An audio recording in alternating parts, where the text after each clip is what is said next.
morning, everybody. We have our Utilities Committee to get going here, and we have a little change in the agenda order. I'll go through that in a minute. We have some people that are online, and so who is that online right now? Lee Morris. Lee Morris? Okay, and we have Director Thorpe joining us at a later time. And so that's why we're juggling the agenda so that items in her area can be brought up when she's here. We connect with many First Nations. We're in the traditional territory of the Secwepemc peoples, and we appreciate the partnership that we have with Tecumseh Secwepemc and the territory and land that we gather on today. Additions or deletions from the agenda. Does anybody have any? I just want to report on ask a question about Geek Wellness. Okay. Chair, could we please use our microphones when we're speaking? Thank you. So Director Houghton wants a report on. Just can we get a report on Geek Willie today? The drilling, is that possible or? Okay. And I have an item, the Lac Lejeune water system that I'd like to touch on under new business. So those are two items. We will move 5.1 after 5.3 now, so that Director Thorpe can be here for the 5.1. And I think that's it. So yes? Thank you, Chair. We will need a vote from the committee to Thank you. Approve the agenda as amended. All right. So Director Sow, okay, Onslow, all in favor? Opposed? Carried. So we have the minutes. Can I get a motion on the minutes? Thank you, Director Smith, Director Onslow. Any amendments or changes to the minutes? Seeing none. All in favor? Opposed? Carried. I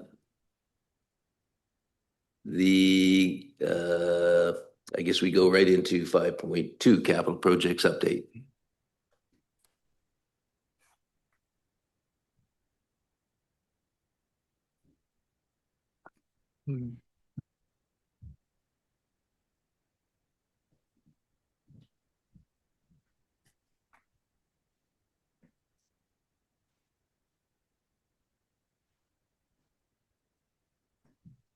All right, good morning. So, seems really loud today. Just run through operations update today. Unfortunately, Quinn was not able to make it.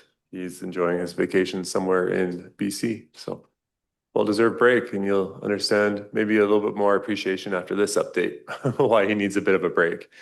So we'll go through some staffing, the ops updates, and then what's next, what's coming down the line for us in the operations side. So on the staffing side, we have a new utility technician, Daniel Herman. He will be starting on the 29th, so next Monday.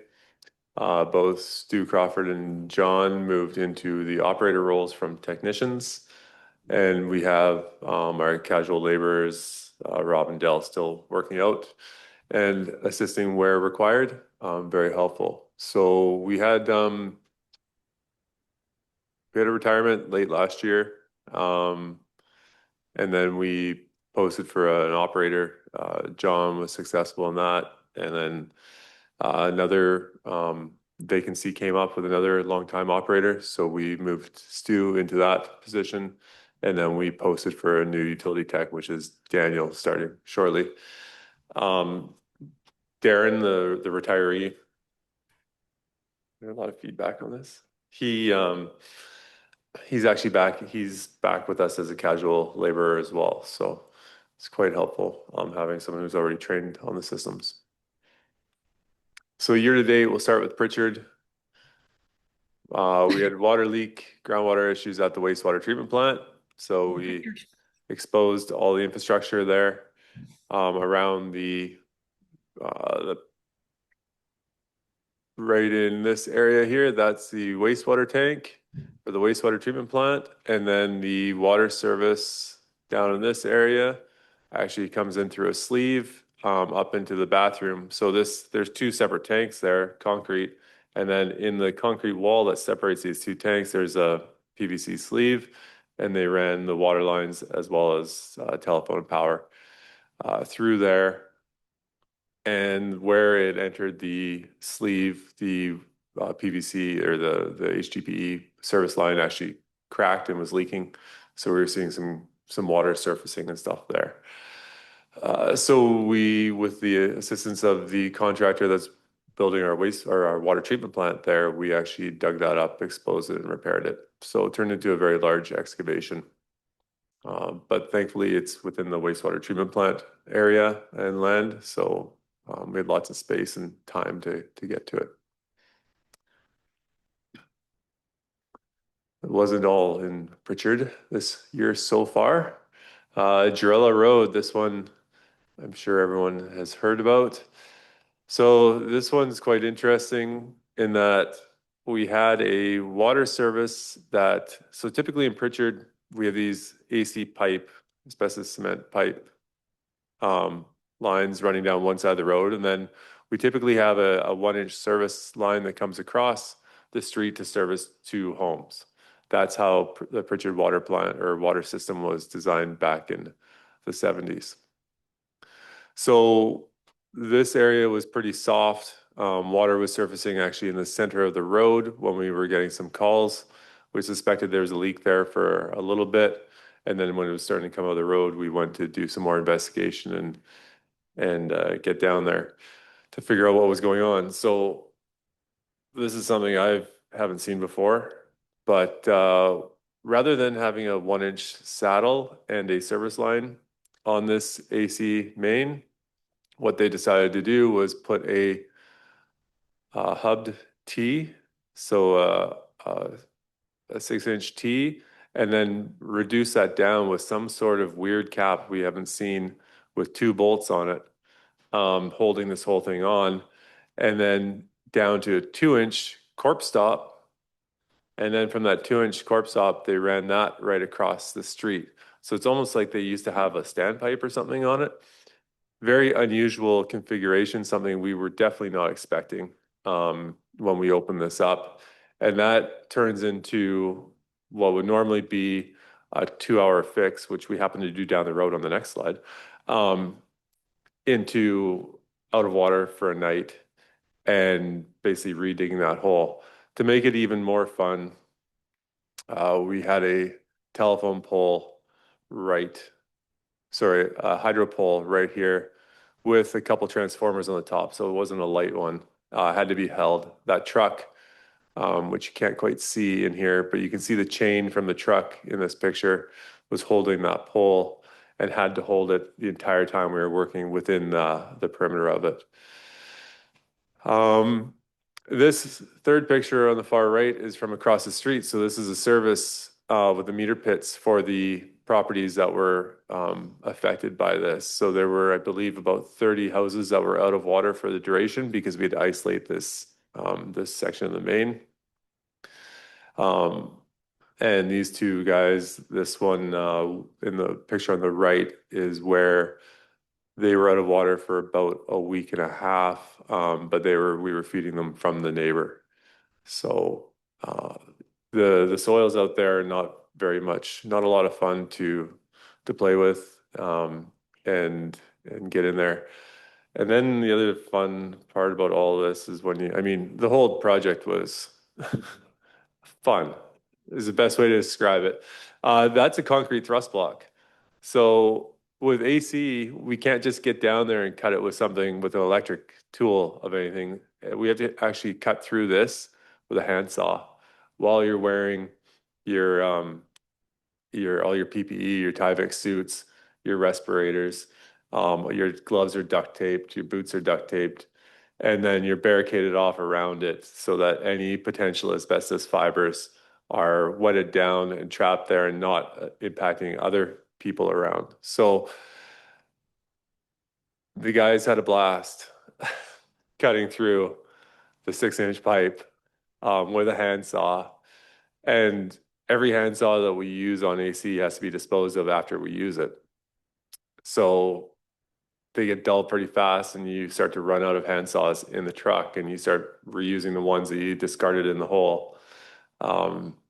Yeah, it was a lot of work. Our guys came together and did a great job. So I have to give kudos to them for that. And realistically, I mean, we didn't have 20,000 people without water, so we were pretty fortunate that way. So then leak number 2 on Girella Road. So this one, a little bit different site. We just literally down the street, you could see it from the previous photos. This one we got the guys from True Construction over to excavate this because we had some experience with our machine on the last hole and the depth of bury. And the soil types was pretty challenging, so we got them to open this up. There's no pole in the way, so nice big open area to work on. And you can slope it and bench it so it's safe to enter without the shoring and everything. You can get down there, lots of room to work. And you can see this is how what we would expect to see, where you just have a saddle, put a new saddle on the AC main, so there's no disturbing the AC main at all, and then add the new section of service line in there, turn on the corp stop, and off you go. That was done. That was about a 6-hour job, whereas the other one was, 3 days over the course of 10 basically. So, and then there's our backfill and compaction. And when you look at an excavation like this, where you're backfilling and compacting it, it looks pretty simple. Like that's a pretty straightforward job. That's what we're pretty decent at. So that one was a nice relief after we found, that's what we were expecting to find on the first one. And then the second one, we were expecting to find what we found on the first one. Found that, and that was just like, sweet. Life's good. So moving on to Savona, because Pritchard's not the only place where we fix stuff. We had the senior center in Savona. We have a curb stop repair there, so we did use a shoring cage and a vac truck down there. There's some copper line. Had to cut into that and replace the curb stop on that, and a new riser coming up. So that's a pretty straightforward job that we do in a day as well. This one, Buey Street curb stop installation. So this one's been, there's a water main in Savona that runs in the lane between Buey and Savona Access Road, and it has been a mystery for everybody. I don't even know if the guys who put the stuff in know where they put everything. So we're using our locating equipment because there's copper service that comes into this home, trying to trace back the service line where it would go. And we traced it all the way back to basically the opposite point of where we thought it would be based on the mapping we have. And then we hydrovac down, and we find that this teed copper mess is a service for this one property, and we still don't know where the other one goes. But when we cut into this and replaced it, the water was flowing this direction, so we knew that, okay, we're in the right path here. We're not sure where the source actually comes from for that mess, and that's a mystery to solve another day. But that was in the laneway was the access, and the Vector truck had to run hose overland to be able to hydro excavate. We couldn't get equipment in there to do this. So when we talk about asset management and renewing water mains and stuff like that, sometimes we do look at alternative routes because the existing routes kind of suck. Or the other part is the laneway in there is being encroached on by everyone's putting up a fence now, bang on the property lines. I believe it's a 10-foot right of way through there that Ministry of Transport has.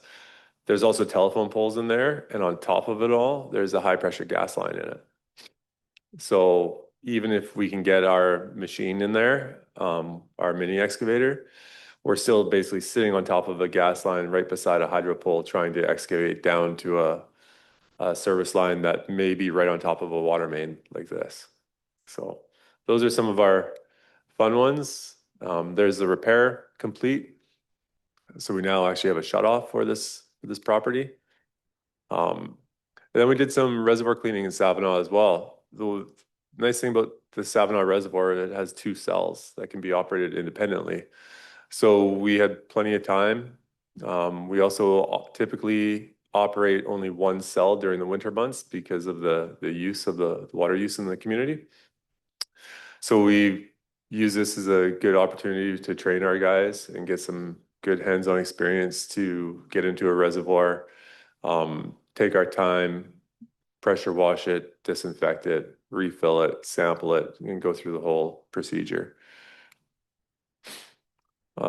Fairly deep, long ways down there. And then the other nice thing is that we do have power up at the reservoir. However, we did have to use a generator to provide some power because of the 2 access points, one on either end of each cell.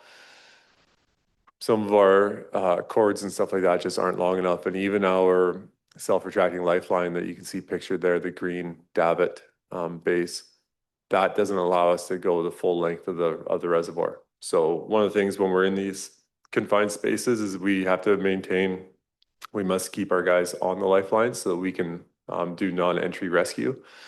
That way we don't require a 9-person rescue team and all the bells and whistles there. So you can just crank them out.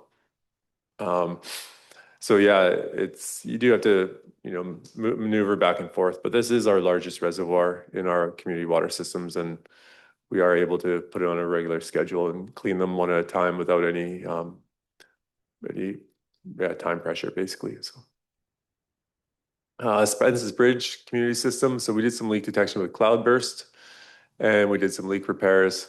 So there's Richard from Cloudburst identifying leaks with his ground microphone. He's actually listening. He's not like scratching his head wondering what the heck's going on. I love this picture. It was pretty great anyways. And there we excavated one of those standpipes that he discovered a leak on and reduced the leakage in Spence's Bridge right there. So he provided us a pretty comprehensive report. He deployed correlators, which you can program in the length of pipe and the material and the diameter, and it will actually figure out using the sound what section of the pipe the water or the leak may be in. He also deployed noise loggers, which you put on your mainline valves and you leave them on there overnight, and they will log the sound. So you're looking for the quietest period of time. And then if there's a constant noise, you can also use that to identify leaks. Pretty handy stuff. Just a side note, Richard and I used to work together back before Cloudburst, and I joined the TNRD, and we did leak detection in the Kootenays together down there on a fairly large system and had some pretty good success. So when an opportunity came up in Spence's Bridge, we need to do something about our water loss. Let's call this guy. He has all this equipment and knows what he's doing. And he's fairly local. He also provides services to the village of Cache Creek and some other small municipalities. So I think he's fairly well known in the area.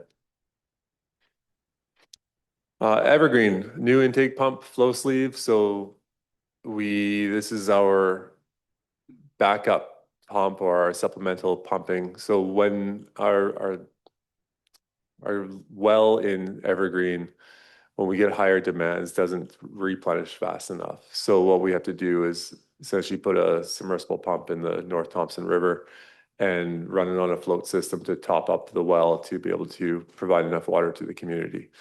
So essentially all it is, the flow sleeve is just a great big chunk of PVC pipe that's out there to protect the pump from rocks, weeds, boaters, sea dewars, whatever. And the last one had been in there for a long time. It failed, so we threw a new one in there that we can slide the pump up and down with the fluctuating water levels. and provide enough water to the community there. We're also doing some SCADA and communications upgrades in Evergreen. And we're actually doing them in all of our water systems right now to align with the new technologies that are out there. In Vavenby, we did some well pump cleaning. So here's our well, and this, we call it a well, but it's a wet well. So it's a concrete chamber on the side of the riverbank that has a pipe that's directly connected to the river, and then a gravel infiltration seam as well to provide water to it. So we have 2 submersible pumps that sit in there, pump into the system through a flow meter, and we add chlorine there. And occasionally we do have flow monitoring on these pumps and current monitoring. So occasionally these pumps will alarm out, and we will have to pull them and determine what's going on. So this is what was going on. Getting some random buildup on the intake on the pump itself. The pump had, I think they normally flow around 24 cubic meters per hour. And these ones were dropping down to like 18, and we're trying to figure out what was going on. So just pull the pump out and clean that off, and did that with both of them, and everything's back to normal. And the nice thing about the monitoring we have on these is it prevents any damage from occurring to the motors and the pumps from overheating or trying to pump too much water without enough suction. So this is another confined space entry that we have to do because the connection from the pumps into the system are down below in that wet well, about halfway down. There's a platform down there, which we upgraded many years ago now. And then we have to pull these things out, and that's about 28 to 30 feet deep. And our platform is about 15, 16 feet down there. So we have to pull these out in a double lift, and then, just lay them on the side and repair them and go. And you can see with the hoods and stuff like that, we never get to do this in nice weather in Vavenby. We always get to do it when there's either ice on the river or on your boots. So one time years ago, we did it, and the check valve itself was an icicle. So it's quite fun. Galliano Road, we had a service repair here. So looks like we had a leak. Dug it up. Nice digging in Vavenby. All sand in this location. So that one, just dig a great big hole, get down there, repair that service line, and same thing. So new service saddle from the existing one, new corp stop right there, which is the valve that comes off that saddle that attaches to the water main, and then the service line tying in.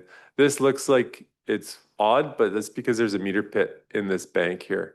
So the service line actually goes into the meter pit on the customer side of the like on the property line side of the pit, and then comes out of the meter pit on the public side road, and then loops back around. So that's how they installed these meter pits back in 2019 to through 2022, all with existing lines in there. So,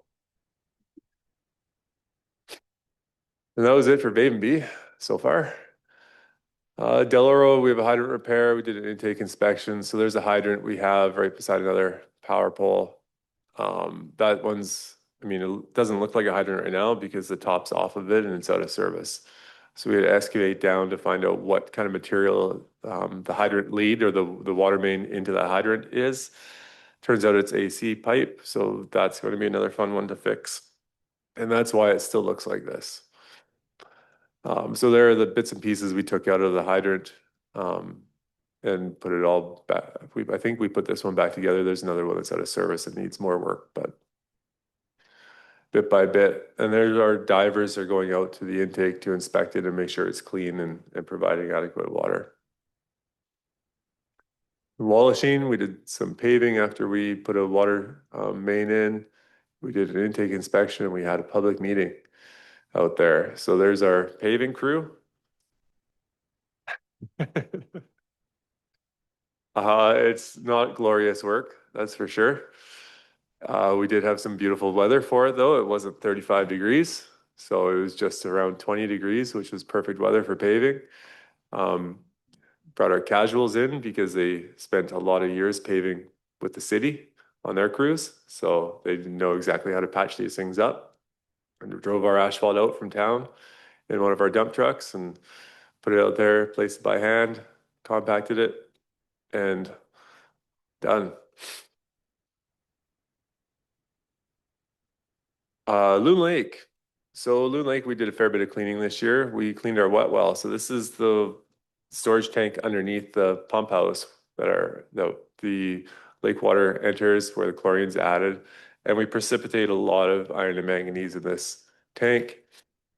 And so we had to come up with it because it's right beside the lake. We had to come up with a way to dispose of the water without just dumping this plume of black, brown, iron manganese sediment into the lake. So we threw a bunch of filter fabric in the back of one of our dump trucks and pumped from the wet well into that.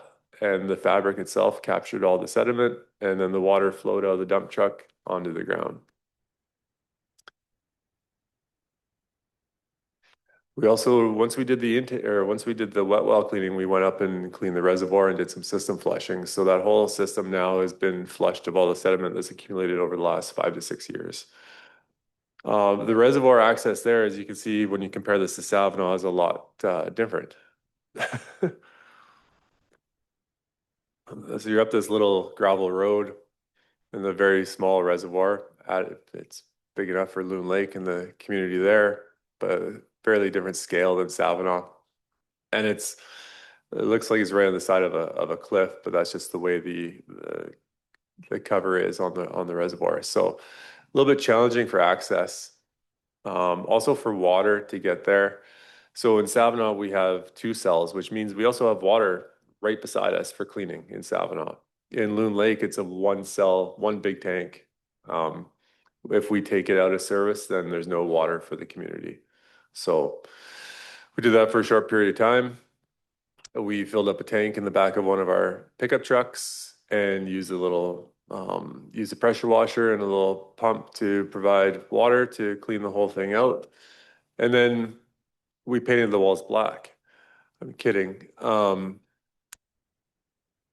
But this is a clean reservoir. So all the concrete on the walls, so the floor is nice and clean, but the walls and the columns in this reservoir are stained from the iron and manganese precipitate. So that's what the water in Loon Lake, the chemistry there will do to the concrete and everything else. So you get a little bit of the sediment build up on the floor and it protects the concrete there. And then that's cleaning in action right there. You're down there in your gear and your gas monitors and your squeegeeing and pressure washing. Pressure washer sits outside the reservoir, just as an FYI, and just the hose comes down with the wand. So we don't have any gas powered equipment running inside this confined space. Yeah, so that was Loon Lake. Pritchard wastewater, we did another section of the collection system for the flushing and installed a new pump. There's the new pump on a pallet that came back from the shop. Paul Lake, we are still working on the sand filter repairs there, and we've done some fair bit of maintenance on our drainage fields. So there's our sand filter skid, which is basically like a pool pump setup for Paul Lake. And those pumps have failed. You can see these look like your typical spa hot tub pumps. They draw out of one tank, pump it through the filter into the next. It's pretty old and really basic technology. And it's just the environment it's in, the controls on it have pretty much failed. So we're looking at some options to cost-effective replacement options for this. So what's next? We want to commission this water system we keep talking about in Pritchard. That's one of the big things we'd like to do. And then on the wastewater plant, we plan on upgrading that as well. That'll be starting pretty much as soon as we're done commissioning. And then repair that sand filter in Paul Lake. A couple other things we are also preparing we have a little bit of work that we're self-performing on the Wallachine Reservoir project, which is going to be occurring in the next couple of weeks. And we have another service line to install in Savinaw as well for a customer that doesn't have one. So Any questions?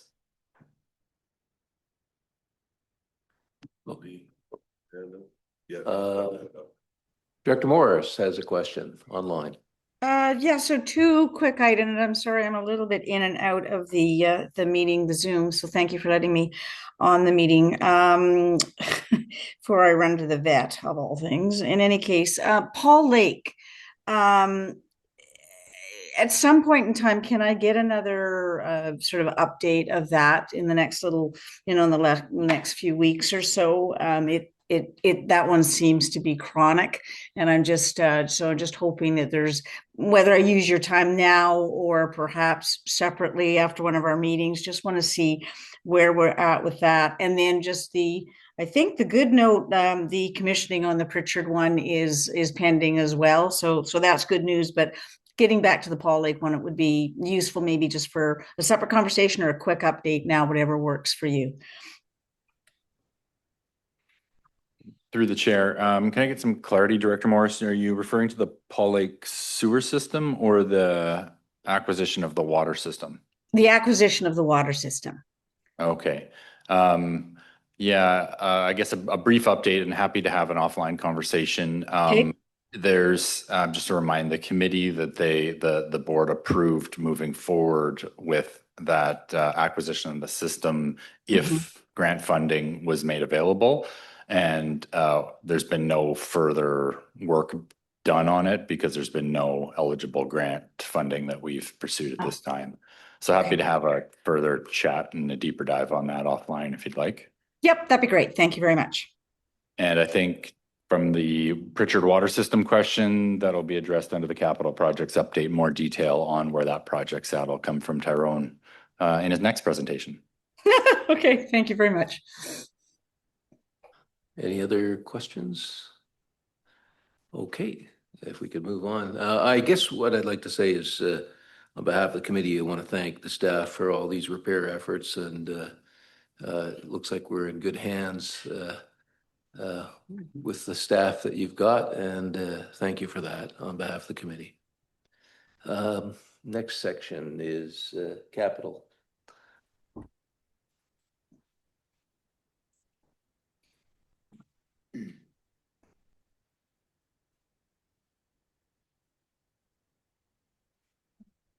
All right.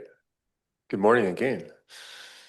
We'll go through a capital projects update, and I have Liam Baker from True Consulting here with me to assist with a few of these projects. So to start with, we'll just go through the funding summary, how we're funding all these projects, then updates and future projects. So typically we have, there's a table here that illustrates all of this as well, but we have our ICIP, for our water treatment plant in Pritchard, through the Growing Communities Fund and the CCBF, or the previously known as gas tax for the wastewater facility in Pritchard. We have our Growing Communities and CCBF for the Wallachie Community Water System reservoir. We also have CCBF for groundwater exploration and test well completion at our 4 systems. Then we have the Growing Communities, which has been fantastic. Amazing to have that funding opportunity available, plus CCBF for this bottled water fill station in Loon Lake, which we'll touch on too. We also have allocated some CCBF for the access road to the reservoir in Del Oro. Blue River, we are using reserves. Pretty cool story, actually. We're using water system reserves for the water main replacement on First Ave Main Street there. And then our Community Emergency Preparedness Fund disaster risk reduction for drought risk and infrastructure resiliency assessments at all TNRD community water systems. Happy to report that project is complete. So it's the last time I'll have to say that. Here's the table that we put in here, quick reference table, basically the status of each project, where the funding is and what the target is. So as you can see, some changes actually, which was a little bit odd for me to put this together because we don't often change where our funding comes from, but we recently at the board, at the out-of-town board meeting, reallocated some funding here. So I had to update our funding amounts and tables. So our Pritchard project used to be sitting at $5.9 million, give or take, funded through the ICIP plus Growing Communities Fund. Now it's funded through the Investing in Canada, the ICIP, Rural Northern Communities Fund, plus $500,000 from our reserve. That's a good news story, because we actually, when we initially were working on this project, we had allocated all of our reserve funds, which added up to about $150,000. So now we have $500,000 we're putting to it from reserve, and we actually still have money in the reserve after this. So that's illustrates how our rate adjustments and stuff have been working to set aside money for renewals and asset management, allowing our crew to do the work we do. So, and same thing with the Pritchard membrane upgrade on the wastewater side. So when we freed up the Growing Communities Fund, then we reallocated it to our wastewater system there, as well as the Wallachine Reservoir.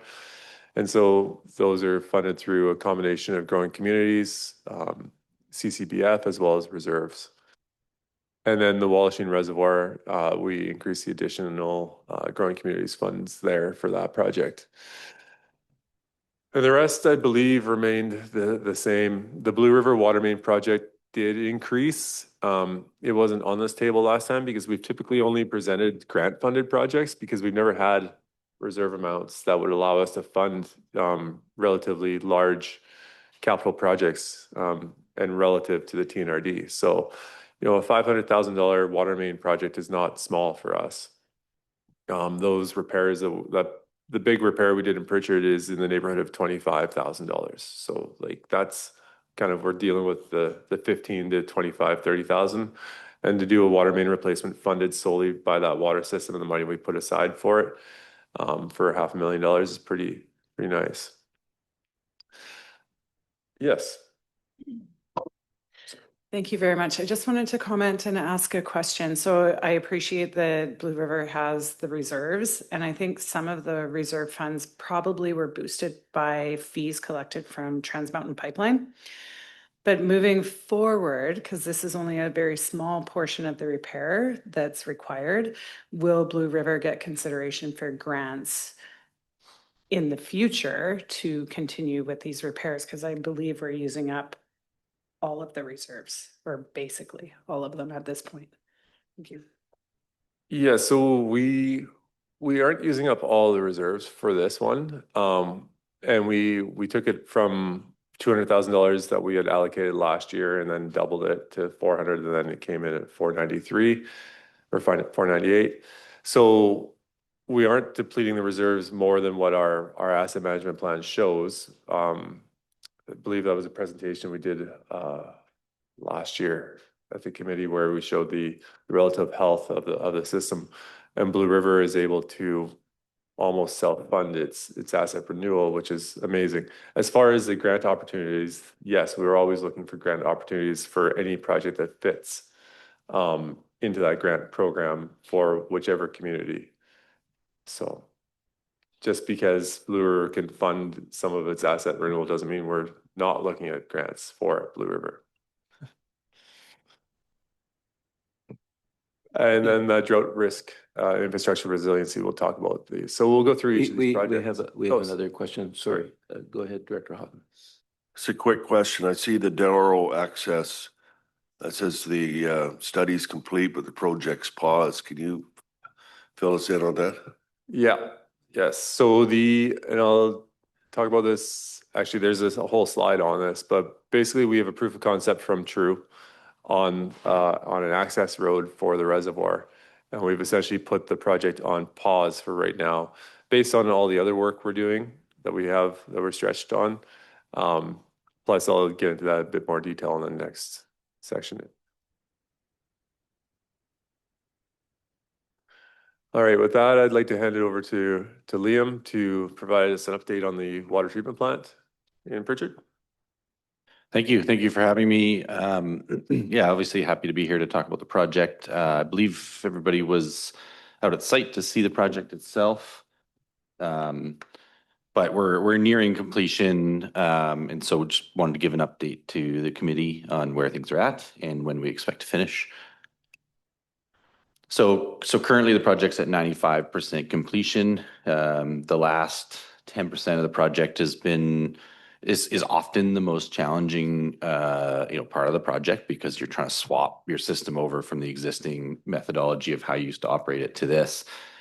Plus, train the TNRD staff and work with our contractor to finish it up. So completed to date includes the entire building, the water system tie-ins and connections, the treatment skids that you would have seen when you're on site, the treated water storage and the pumps that pump into the system, the backwash system that connects to the wastewater treatment plant, chlorination and chemical dosing skids, site grading and finishing almost all of the electrical system. The last 10% of the electrical system has to be done in coordination with swapping the system over. So that's why it's at 90%. And then as of yesterday, one of 2 raw water pumps are in, which I'll touch on a little bit more, but it is the trickiest part of the commissioning and the swap. So items remaining are, like I mentioned, the final electrical items. You can't really swap over some items until you have the complete system in place and you're ready to, make water with the new system.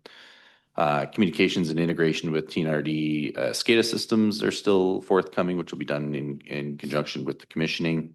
The last raw water pump needs to be installed. The reason we're waiting for that, the contractor had to wait for the actual specific pump to come in. But then we also didn't want to leave the system while we're waiting for the commissioning steps to complete. We didn't want to leave the system without, the existing pump in that could provide water up to the reservoir for a longer period of time. It'd be leaving the system a little bit risky if we were to do so. So we're trying to coordinate, a 2-day swap over with the contractor and our equipment supplier to do all of that and the electrical system at once.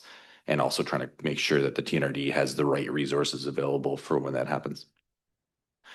Plant commissioning is always more of an effort than we expect it to be. You find gremlins in the system, you find electrical, and it is quite a complex system, as you would have seen when you're out there. There's a lot going on. So, it's not like you could just flip a switch and have it start running and off you go kind of thing. You end up finding electrical gremlins, programming gremlins, mechanical stuff. So we are targeting commissioning on July the 6th through the next few weeks after that. TNRD operator training is a big component of it. It's a new system for the TNRD and the operators, so we need to make sure that the equipment supplier is available to train them, the operators appropriately. That is in their contract, and they're obviously well aware of that. So we're just trying to coordinate that and make sure the TNRD gets the time that they need to learn about the system. H2O Innovations is the company that provided the equipment itself. They are based out of Quebec, so every time they come out, we have to coordinate their presence and make sure training is available. There is an acceptance testing period, and Tyrone and I will probably more or less live out there for that particular component. For a week, you test the system and make sure that they're there to support, and we have to get through that before we're able to accept and have the contractor hand over the project to the TNRD. And then final acceptance and walkthroughs, so deficiency walkthroughs and substantial completion is more of a contractual element, but that comes after all of this is wrapped up. So that's still to come. Just a quick question. Does IHA or the comptroller's office also have people out there overseeing this, or do they just rely on your engineering stamp? Yep, good question. Thank you. They generally rely on our stamp. So we did get a construction certificate or construction permit from them at the outset of the project. And that's reliant upon our designs. They reviewed everything then, it was probably an 8-month process, just going through the details with IHA to make sure they're comfortable with it, make sure the redundancy requirements were met or they were fine with. So they'll rely on our finalized reviews for it. And then there's also water quality testing after, the plant is in place that they'll see and make sure everything's working appropriately. They often like to come just to see it because, they do approve it and review all these and their engineers are involved. So in the past for other plants, I've done kind of walkthroughs with them to make sure that they could see what they saw on paper, 3, 4, 5 years ago type of thing. But ultimately, it's the engineering team's responsibility to certify that it's installed and constructed appropriately.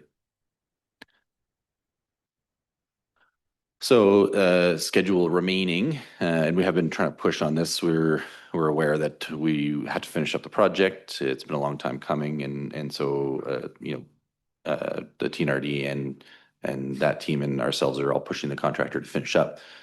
We did get the first raw water pump in yesterday. The second raw water pump and commissioning the plant is tentatively scheduled based on the contractor's availability for July 6th.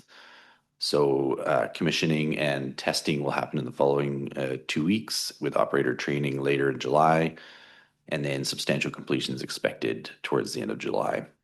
And then after that time, because it is complex, and the TNRD staff will also probably have a bit of a learning curve on how things are working, and there's some optimization of the treatment systems themselves. H2I, the supplier, has a 30-day period where they have to be very available for TNRD questions. They can remote access the plant operations and the HMI, the SCADA system, and help out. So there's a 30-day period for that afterwards, and then they have a 1-year support period after that as well, if there are any lingering questions. So all of that is to come, and to make sure that staff operating the plant are well supported. Director Hodden, you had a question? Just a quick one. How are we going to relay all of this and the switching of the old to the new with the residents of the water treatment system? How is that going to happen? I can answer, obviously, the engineering component of that.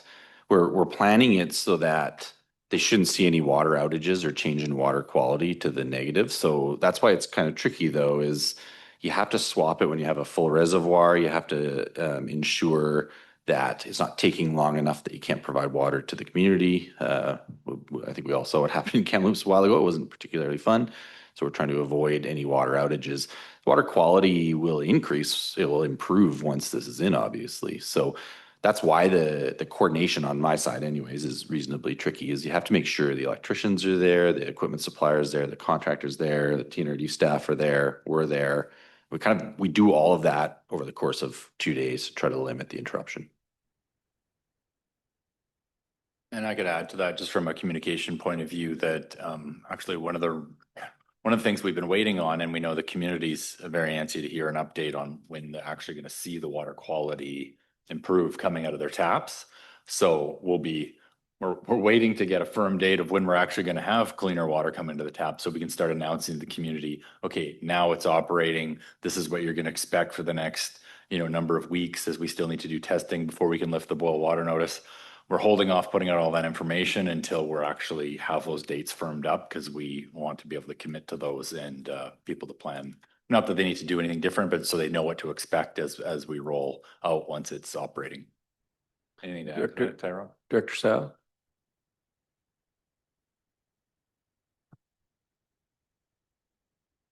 Thank you, Chair. I'm just wondering, is this plant going to be like the new standard, like a template moving forward, like for Savonard and Vavenby down the road? Thinking that, or would it go back to the drawing board every single time and we're going to have to rebid? Or can we say almost certainly that, using the same contractor, there's benefits and save some costs there? Just wondering your thoughts. Thank you. Yeah, through the chair, I'll put it to Liam first to speak to the actual technology and engineering behind the system, and then I'll speak to the contractor and the procurement side of it. Yeah, thank you. The technology is very similar to the way, like, it was a new technology in the early 2000s. Like, the city of Kamloops water treatment plant was one of the first with this ultrafiltration technology, but since then it's become a lot more common. And so when that plant was built, it was one of maybe one or two in Canada that were like that. But since then, the technology has matured, and it's also reduced in cost. Ultrafiltration is very resilient and predictable, but ultimately water treatment you have to tailor each design and system to the raw water quality, because they'll have different, it has different stuff in it, right? Most TNRD systems will have a certain amount of turbidity in there, but some have higher manganese and iron, some don't. We'll talk a little bit about the wells in another presentation, but it has really high hardness, which is a whole different ball of wax. And so to answer your question in short, the ultrafiltration systems are very good for a lot of the surface water sources that the TNRD has. They're mostly out of the same river systems, so they have very similar turbidity, concentrations, and very low iron and manganese and things that would cause you to use a different type of treatment. So because of that, And because the systems are becoming so common, there's lots of suppliers out there, lots of folks can provide it, which has meant that cost competitiveness has really improved. So that's basically why Pritchard became affordable for the TNRD. 20 years ago, it would not have been a consideration. We would have considered a different type that might be more operationally onerous. We have done preliminary designs for Vavenby and Savinaw, and both of those resulted in the same type of technology, which is not a bad thing if you're the operators as well, because you'll become accustomed to one type. And if you do have that other type, you might end up with a different supplier, but the filters themselves are very similar, right? They're tubes with very small pores in them. Supplier X, Y, and Z will produce very similar types of physical infrastructure. So those two plants were targeting that type of plant, and but otherwise it's a sort of a case by case.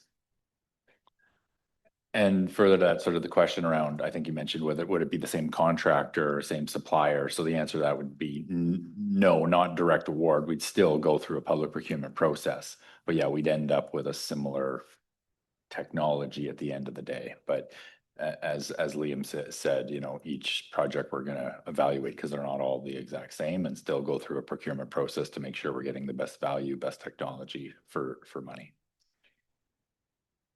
Yes, it's helpful to have lots of contractors available to build this type of thing because you get more competitive pricing when you put it to market. So it's good to have more local experience for sure.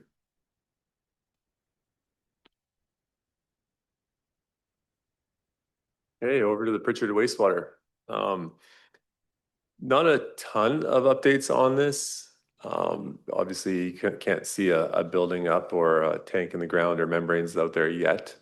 In the next couple of days, you can come see the membranes in our shop, though, if you'd like. They're getting shipped. So our equipment procurement is complete. And just touching on also what Director Sal was asking. So when we do these designs, we also do equipment supply separate. So we've true to the design and then spec'd out the treatment process. And then we put out a RFP or tender for that for procurement for the filtration itself. And then the contractor that does the construction builds around all of that. So that's how we're doing this wastewater plant as well. We've procured the membranes, the pumps, the blowers, everything else. And then we have awarded the contract at the out-of-town board meeting to Spooner to do the construction on this. So we also, in conjunction with all of this, have received our draft permit amendment. So the wastewater plant operates under the Ministry of Environment and Parks, and permit number 14686 up there. That permit number hasn't changed since day one for this wastewater plant. However, the conditions are changing because we're changing the technology and the authorized works. So there's a whole section in these permits that authorized works. What are you allowed to use to treat this wastewater? And then what are the treatment requirements for that wastewater? What levels do you have to meet? So when we think about drinking water, it's pretty straightforward. It's like, we don't want any bacteria that can harm people in there. We want a certain amount of chlorine, and we don't want any chemicals, metals or anything else that can harm people. When we look at the wastewater side, we're looking at what can harm the environment. So a little bit different, whether it's phosphorus or nitrogen, those are typical limits we may see.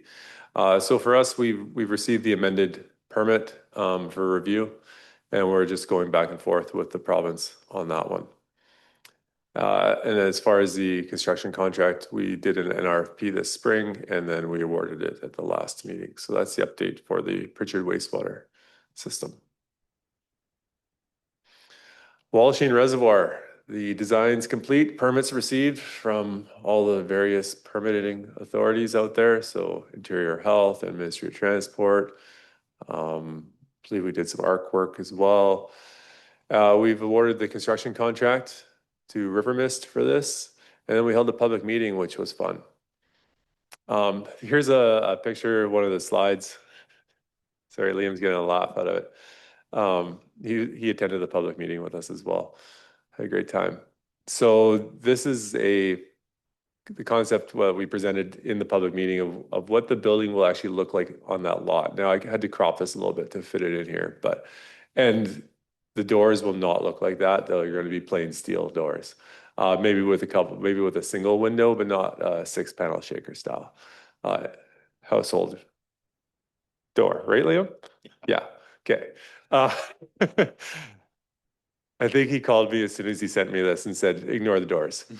Um, anyways, the idea was to show the public what it will look like from the street view, and that it's not just a great big gray concrete structure in the middle of downtown Wallachine. So we'll actually have some contour and some relief there with this extra. So this, what's cladded in blue siding there is actually going to be the mechanical, electrical, and chlorination rooms. So those, the 3 doors for that, will actually provide some relief to that straight vertical gray wall, which you can see from the side as you approach it. But that was just one of the things we presented out there for that. And then we have the proposed timeline for this. So basically starting like last week, where our contractor's going to mobilize shortly. And then they're going to start on the reservoir construction itself. So they're going to get all that work going. They have multiple concrete pours. I'm just paraphrasing what I heard in the kickoff meeting, but multiple concrete pours, they need a certain amount of time between each pour. So it takes a fair bit of time, which is why the orange line is so long, but stretching through mid-September. On that, the in-ground works, this is the pipe that goes in the ground and for the drainage and supply and what comes out of the reservoir. And then once that's all done, so that's mid-September into October, we're moving on to electrical and mechanical installation. So this is where we start to get the power in there, the pumps in there, the interior pipe works. So everything inside that blue structure will be going in at that point. And then testing commissioning, we're looking at late November for completion at the end of November. So should have it done by the end of this year. That's the goal. Pretty straightforward project. It's a concrete tank, mostly above ground with some power, some pumps, and some monitoring systems. All right, so I'll turn this over to Liam in a moment, but we do have this project that we have that everyone's excited to hear about, the groundwater exploration. So we are doing groundwater exploration at 4 systems. It's at Del Oro and Evergreen and Maple Mission and Spence's Bridge. So the intent is slightly different between each system. Both Del Oro and Evergreen are existing on surface water. Maple Mission and Spence's Bridge already have existing groundwater. So the idea with Maple Mission and Spence's Bridge is for an additional well for redundancy. And Del Oro and Evergreen is water quality and how can we supply these systems and get away from the more expensive treatment methods for surface water that we typically see. 2 phases, as we mentioned before when we kicked this off. The desktop study was phase 1, so this is now complete for all 4 systems. And then phase 2, which is drill the well, develop the well, test the well, report on the well. This is complete for Spence's Bridge and Del Oro. We have a final report completed for Spence's Bridge, and that's the last presentation you'll see today. And then we have a draft presentation for Del Oro. Both Maple Mission and Maple Mission and Evergreen, the desktop studies are done with, sorry, I thought I had this on there, but I don't. With Evergreen, we're essentially waiting on permission from Ministry of Transport to use a small piece of property to drill the test well and then proceed with phase 2. And then for Maple Mission, we're waiting on the time of the season. So we typically see the highest water levels right now in the groundwater in Maple Mission. So we'd like to drill our second well when we see the lowest water levels in Maple Mission so that we aren't over-promising, under-delivering on the well there, to sum it up. So I'll pass it over to Liam now for a little bit more discussion on the Del Oro. Just keep in mind it's draft right now. We just received it late last week, so yeah. Yeah, thank you. Like Tyrone mentioned, we just received the report on Thursday, so we're still digesting some of the details of it. But we have been talking to our consultant and the well driller quite a bit. So as I think most will understand or know already, there's sort of two typical water supply sources for most water systems in the world, including for the TNRD systems. It's usually either surface water or groundwater. Sometimes they're a bit of a hybrid, like Evergreen right now is a bit of a hybrid, but either way, those are the typical water sources. Del Oro is supplied by a river intake system, which it functions, but as we looked at it in more detail through our drought plan and the infrastructure resiliency, it is at some minor risk to water levels in the river. There's one single intake, and water quality from the river is sometimes worse and harder to treat for than groundwater. So, as part of one of the outputs of the drought study was to look for either, consider replacing the intake at a better location or look for an alternative water source. So we had our hydrogeologist do a desktop study on the potential to find a better groundwater source. What I'll point out here, I haven't used this fancy thing before, but here we go. This red line is on there intentionally. I'll explain why in a minute, but it's basically a line that shows an aquifer section through the area. So we put that on here just to illustrate, and you'll see in the next couple of slides what that means with respect to the desktop study related to the water system. So our hydrogeologist basically takes existing well logs in the area and their knowledge of aquifer mapping from the province to create a section through that area. So this is a section through that red line, basically through the water system adjacent to the river. And they do this so they can try to find a target area to drill into that would give us the best water quantity and best water quality that we can get. And so in this case, what the hydrogeologist recommended was trying to drill a well through the silty clay layer at the top into more of a coarse layer that would have a better odds of finding suitable water. Del Oro is not historically a great place to drill wells. Lots of folks have tried to drill either residential or other wells in that area and been unsuccessful. So the hydrogeologist said, you might find water, but we can't guarantee it. Whereas, we'll talk about Spence's Bridge that had a much higher chance of success. Drilling the well, given the alternative of replacing the intake and or the knock-on effects of having to treat surface water system, it can be much more expensive to do that. And so the trade-off was, well, we do have a chance to find water. We don't know if we're going to. It's below ground. I can't tell you necessarily if you're going to find it. But there was a reasonable chance that we would, and so we decided to pursue the test well.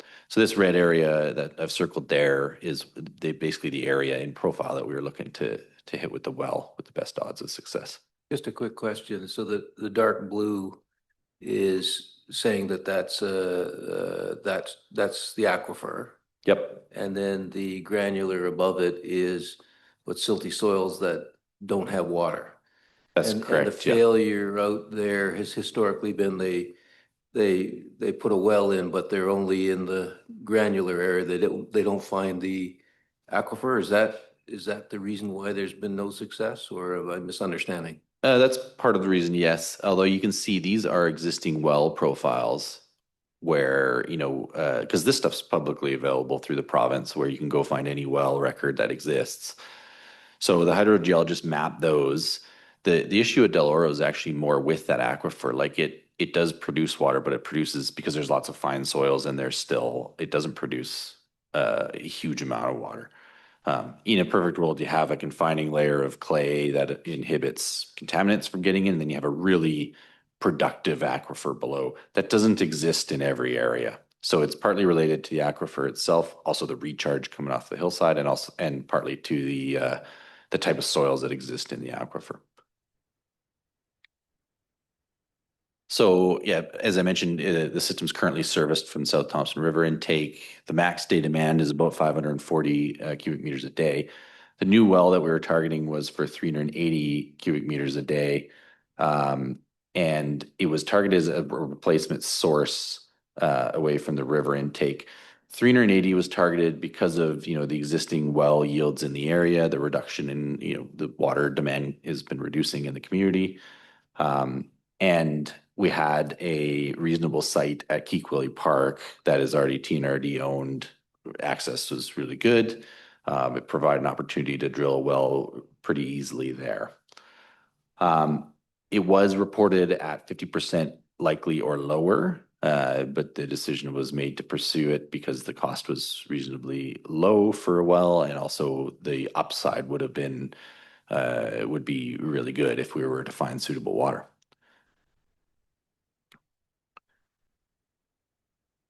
Is the same. So this star here is Keekwillie Park. That's where we drilled the well. The well was drilled in March and April, and it was tested in April. Lots of detail into how that's drilled and how it's tested, but it's a fairly robust system for testing it to make sure that the long-term well production is what we would need. So a 6-inch casing was drilled down to 220 feet, and it was drilled into that confined aquifer. The word confined is important here because what it means is it sits below a layer that won't allow contaminants to get into it, which means it's typically a lot more resilient to, spills or contamination. And IHA treats it much differently than an unconfined aquifer that requires more treatment typically. The well capacity was pretty good. We actually hit an aquifer that had a reasonable capacity of up to 400 cubic meters a day. That was sort of a minimum. They report on the conservative side, like what you could expect to get long term. And then the other part of it, there's always water quantity. The other part of it's water quality. So they did some testing of the water that came out of the well. Most parameters were fine, although it was high in sulfates, total dissolved solids, and hardness and manganese. Some of those can be treated for reasonably cost effectively, like manganese is one that is common and can be treated for. Unfortunately, hardness and total dissolved solids are more difficult at the community level. So that's less than ideal. Hardness has a really big impact on infrastructure, metallic components that tends to corrode very quickly. It's not a health hazard. I think many of you might have experienced hard water in different communities before. It's kind of sticky when you shower with it. If it's really hard, it'll actually taste a bit, salty or briny. The water quality here was quite hard. And so we do have to digest the report a little bit. We might take another water sample to confirm that because it can't change if you pump the well for longer. But the next step would be to kind of evaluate those results and decide whether or not it's treatable for community use. Can I ask a question? When you say it's dissolved solids, are we talking liquid iron basically? No, iron. Iron is reported separately. Iron and manganese often come together, although in this case, iron was reasonably low and manganese was high. Hardness is things like potassium or salt, basically sodium, calcium is a big one, calcium chlorite, that type of thing. You can treat for hardness, but it's often done at a household level, and it does have the trade-off. So there's two ways of treating for hardness. One is reverse osmosis, which is basically the same as ultrafiltration, but with really small pores. The problem is it's not as such a mature technology. It's much more expensive. You require higher pressure to push the water through the pores. Basically, the pores are small enough to remove the actual minerals in the water. Whereas if your water doesn't have high minerals, you don't need to remove that. So the pore size can be larger. Nanofiltration is not done very often unless really necessary. And so it wouldn't necessarily be a recommended method for the TNRD. It's very complex and technologically difficult. And then the other thing, we're talking standards, but is that an aesthetic quality or is it actually a BC drinking water standard that you have to remove it? So I think there's a difference, isn't there? Definitely, yep. So the Canadian Drinking Water Quality Guidelines have a health limit for everything and often an aesthetic objective, and they are different. They're very different. Health limits, you can't exceed those in the water you produce. Aesthetic limits, you can exceed them, but it has a different effect.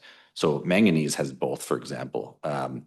The aesthetic, for just for the sake of discussion, the aesthetic objective is so that, you know, your towels don't turn red with the water, or you don't have to clean your toilet too often. The health objectives for that one in particular is for small children, because manganese that's high can affect, you know, growth and development.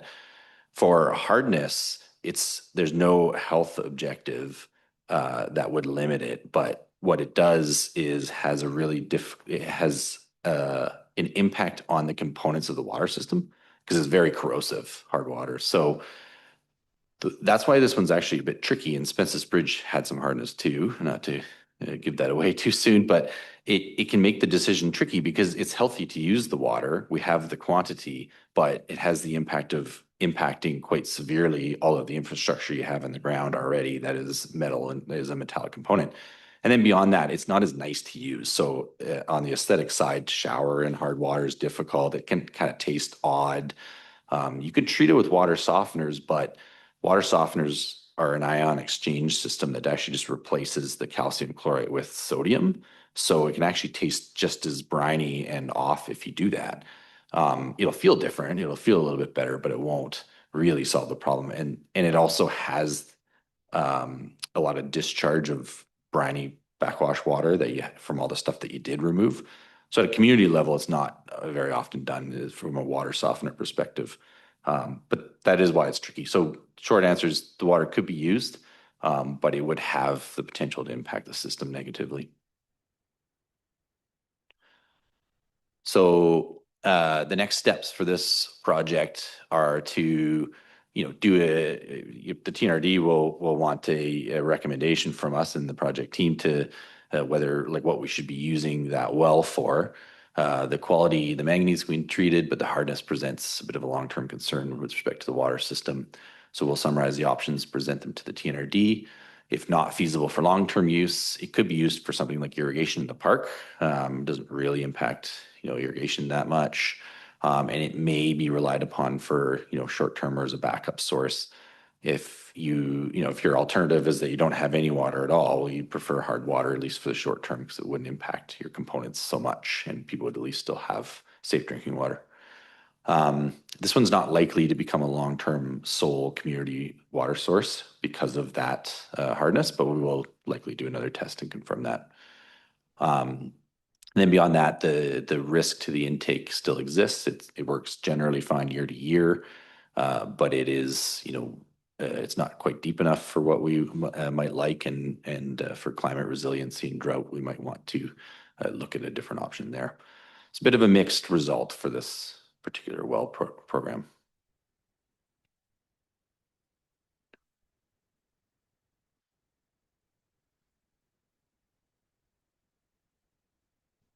Thanks for the great news, Liam. Director Sal. Oh, sorry.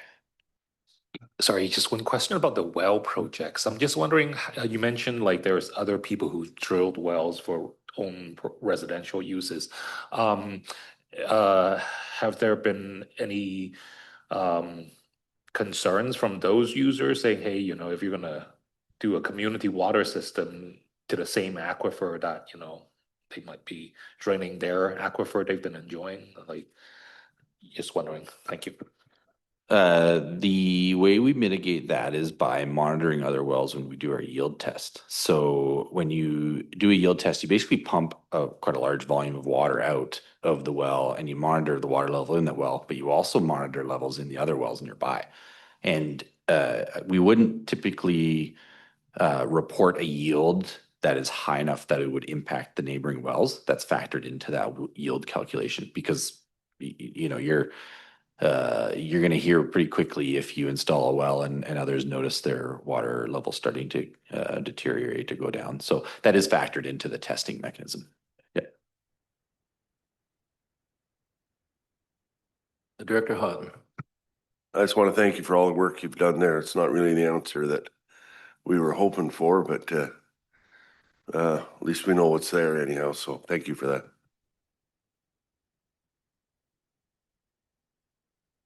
Okay. I was just going to add to that as far as drilling that well. I mean, now we know.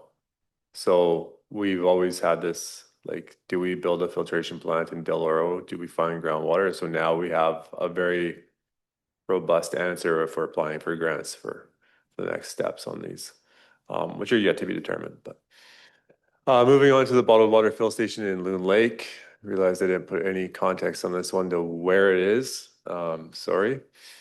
But this is going to be in Loon Lake. And this diagram here is basically showing an 8x10 garden shed with a treatment facility in it and a push button fill up for a 5-gallon bucket of water so that people have their water cooler in their houses and a source of potable water for drinking.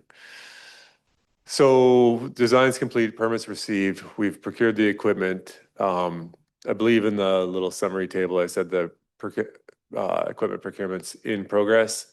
We've issued the POs and ordered the stuff. We just don't have it on site yet. We did close the NRFP, so the negotiated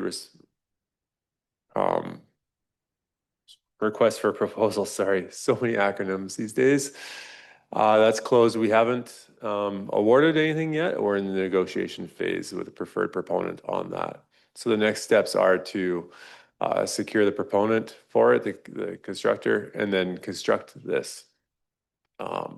So pretty straightforward. We have a water line coming in here, just like we would on a residential service, and we're going to treat that with combination of filtration and UV.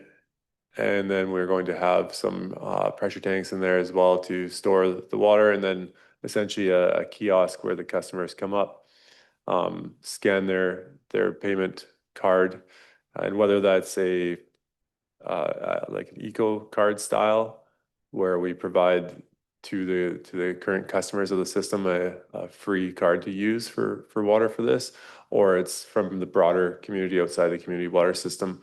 Either way, they'll be able to come up there and access the water touchless, and then be able to discharge the water into a container, then take that back to their residence.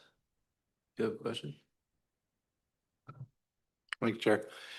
So is that located on the lower right-hand side of the property? Is that what I'm seeing? Yes. So everything to the left and around the back is just going to be flat. So I kind of anticipated that when I did this, and I forgot to put that slide in. That's the lower right-hand portion of that parcel, and then a separate contract for this is the parking lot for the boat launch area. And so everything north of this and west will be relatively flat, with how many parking stalls? About 8 parking stalls. So this will be essentially, there'll be a parking stall, this building, which is literally the size of a garden shed. And then the parking for the residents around there.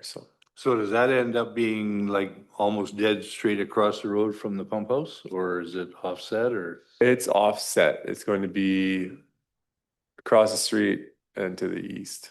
Okay, thanks.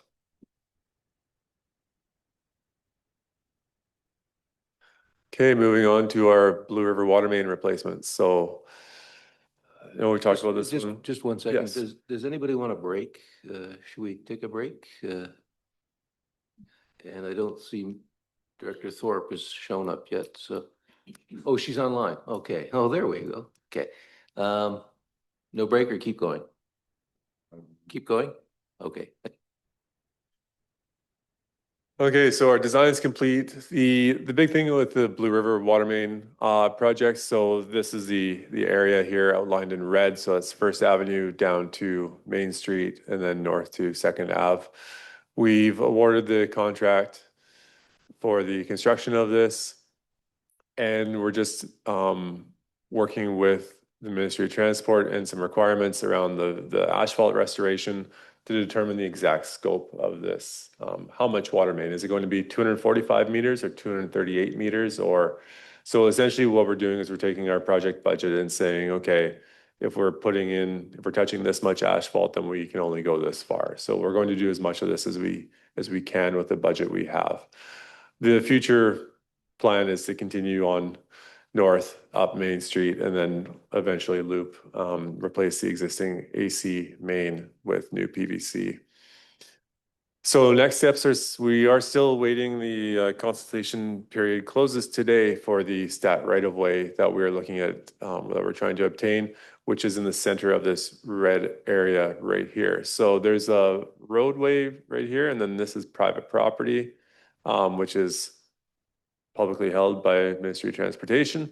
So we're trying to secure right-of-way on there in order to move the water main out of the asphalt and away from the roadway, which will reduce the cost to replace that water main, as well as to access it in the future for potential issues. So once we have secured that right of way, then our contractor can mobilize. Until that point, we're still kind of in limbo on how much asphalt has to be restored and the extent of how much water main we can replace. At the end of the day, the goal is to take the PVC that's on First Avenue and extend it over to Main Street and get to the point where we can replace that fire hydrant that failed and caused our loss of our reservoir. So that's where we're at with that one. Essentially just waiting on word from the province and good to go. Director Ansel? Thank you. Just one question. When the road repairs happen, is that the Ministry of Transportation or is that your team? The road repairs will be done by our contractor on this and it won't be done by my team. My guys push around a little compactor and don't run a paving crew, but yes. But it won't be done by the road contractor Right. in Blue River. It'll be our. It's part of our contract Okay. with our contractor to restore the road. So if we touch it, we have to repair it.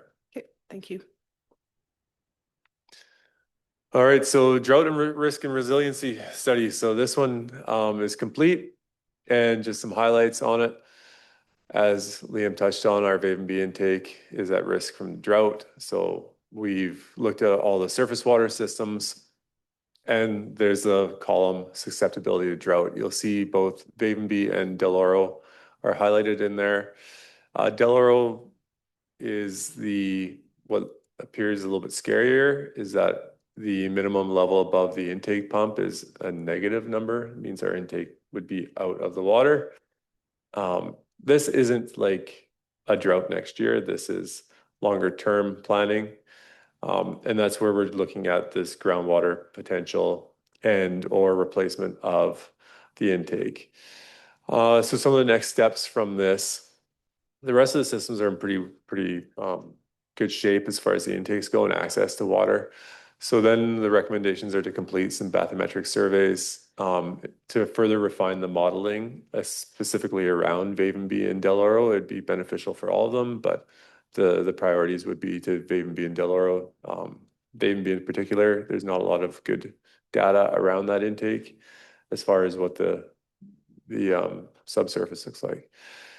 As the other piece we should do for this is to plan for new intakes, and we're looking at a range of $1.3 to $1.8 million. So when we are looking at this groundwater exploration project, for instance, we budgeted about $200,000 per project to drill a well and determine whether it has an adequate quantity and quality to provide water to the community versus a new intake of, the low end of 1.3 to the higher end of $1.8 million.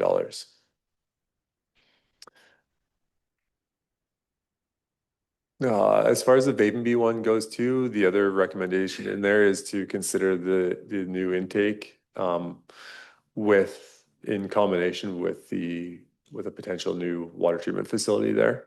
So it'd be done in conjunction versus a separate project is one of the considerations there. As far as our groundwater goes, we do have Spence's Bridge and Maple Mission are at risk from drought. And let Liam talk about Spence's Bridge later on when we talk about the groundwater project there.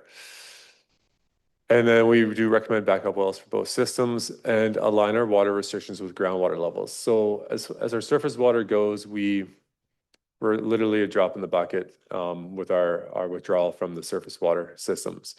Our groundwater systems are more impacted by drought conditions because they're confined to aquifers or it's not surface water basically.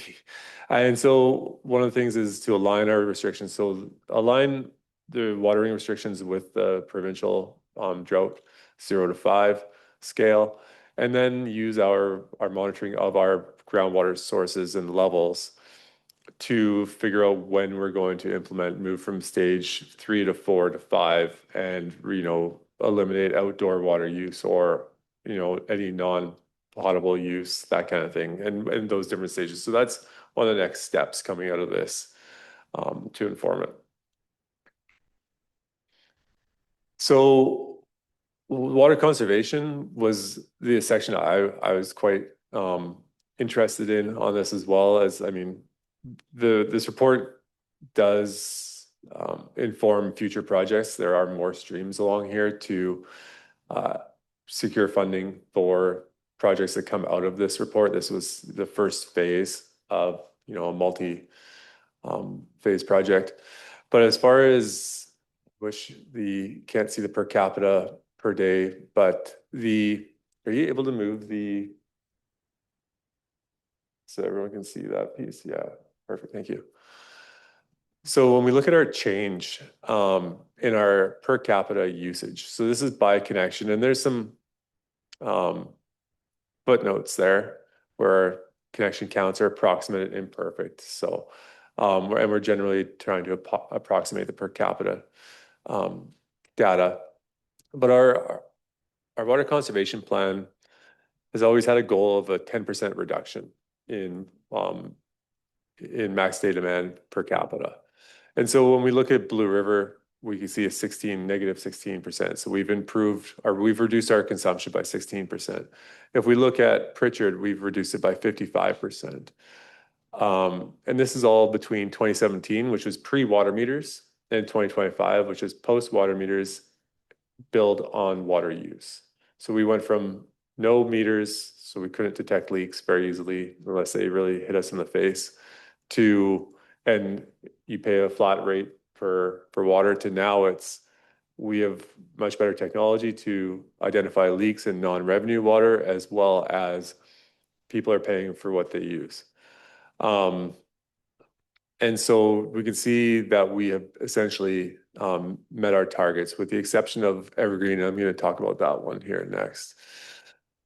When we are looking at continuing to identify and addressing leakage. So this is the Evergreen system on the left, and the colors are kind of washed out, but you can see there's a line that follows this very light gray line that follows essentially the peaks and valleys of this chart. So the blue is the data from the water meters over a monthly basis. And then the gray line, which will show up better on a computer versus this screen, actually follows it. And that's what we pump out of the pump house. So that's our production water. And the difference between that is going to be leakage, typically, or water loss. And so what we see, that 34% increase in water use, there's actually a leak that started right in this area. And you can see that the gray line is quite a bit higher here than the blue. It follows it, but that's all leakage. And then it closes the gap when we found that leak, fixed it, and done. There's 16 connections in Evergreen. That leak there is the equivalent of about one connection. So it has a big impact on those numbers that are on that chart. That 34% increase in max day is impacted by that one leak. Now we found a fix, and now everything's restored, as you can see, late July or late 2025. So that's Evergreen, and that's kind of a bit of a anomaly as far as like the amount of services. For Blue River, maybe it's easier to see without highlighting it, but you can see the gray line is way up there at the 3,000 or 30,000 cubic meters per month. And you got to keep in mind the scales are completely different on these. So Evergreen, our scale tops out at 2,500 cubic meters per month, and Blue River, like that's at the bottom. We're at 40,000 cubic meters per month there. And you can see when our water meter data started coming in, we had significant leakage. We're measuring 5,000 cubic meters per month going out, and we're pumping 25,000 cubic meters per month. So that's a significant amount of water loss. And then as our meters come online, you can see those lines start to get closer. And then you can still see that we're working to close that gap. And you can see in 2024, we're almost successful. But this is what happens with water systems that are, as they age, is as you fix one leak, more pop up. So, and the majority, well, this water loss here is on the public side. So any leaks that are on the private side are measured through the water meters in the pits at the property line. So they're accounted for in that blue bar. The gray line is what we pump out of the pump house or the source, and what is being lost in between the customer and the water source. So that's what we are working on and targeting. In Blue River, we've made huge improvements there, but there's still definitely room to improve, like to more match up with an Evergreen. And then our largest system, Savanaugh, this is a little bit more typical of what you may see. So we see our seasonal usage with our peaks and valleys here.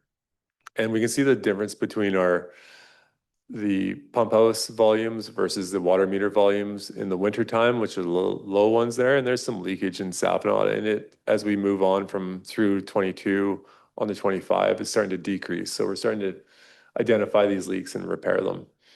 And that's what we would more like to see, what's more normal to see as far as the usage. And so our conservation and our water metering has worked quite well, and identifying and addressing these leaks are top priority for us. And that's why in our ops update, we were talking about our leak detection. We were doing Spence's Bridge because that's our next one we want to move on to. So,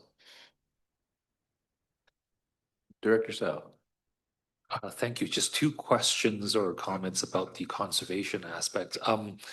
One is like conservation programs or assets, like new ideas like rain catchments on our perhaps TNRD buildings, community centers. Would that be under utilities or be looked or considered and reviewed under parks and services departments? I don't know what department it would be under, but I can say it would not be under utilities. Okay. So talk to Jamie then. Yeah. Okay. Gotcha. Second question. Have we shared these success stories with the province, like with the water meters and then how that helped leak detection and places like Ashcroft, who's undergoing, or Valemont, I think as well, undergoing, public consultation about installing water meters that might help them in their communities? I haven't specifically reached out, although we have been asked from Liam's colleagues at True that are looking at other systems and metering about our data, and they are able to use our data. It's all public information, so they're able to use it to show the success stories. I believe Clearwater has a brochure coming out using the TNRD systems as a comparison to other systems. We requested a copy of that when it is out, but yeah, we haven't. So I guess what I missed on the start of this whole capital projects update is that the funding we have right now is for $12 million worth of projects. So and we have a staff of 6. Putting success stories are great. It's just not, like, especially right now, not at the top of the mind. I do like the idea and we'll take it away. And we have a communications department that can definitely put something together. We also are due for our newsletters, our summer newsletters coming out. And this info is actually fairly presented in this method is fairly new to us from this report. So the report was recently completed. And so this is the first time I've actually presented any of this information. Before, it's just been at this committee with one-offs here and there showing our things. The other piece that I didn't mention about this is that if you look at the Savanaugh usage, and one of the big things from 2017 on to 2025 is our peaks are getting shorter. So our maximum day demand overall for the system is decreasing. And if I go back to this chart, our maximum day demand in 2017 for Savanaugh, for instance, was 2,600 cubic meters per day. And in 2025 is 1,450.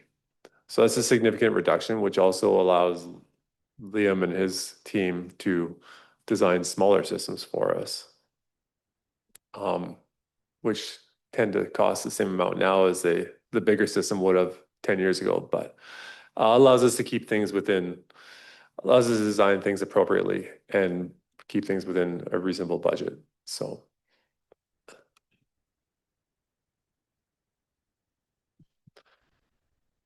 Okay, Del Oro Access Road. So I mentioned earlier that this project is kind of on pause. So here's the conceptual design we have for this. And this was based on, I mean, Liam and his team put this one together and the target grade was no more than a 20% grade. And then we tried to minimize the amount of properties disrupted using our existing right-of-way that we have for the water main in this area. So the water main here, our reservoir is right here. Water main essentially runs down here and this way. So a switchback, we have at the beginning of that switchback on the top of the screen is about a 10% slope or grade, and then it was 20% the rest of the way.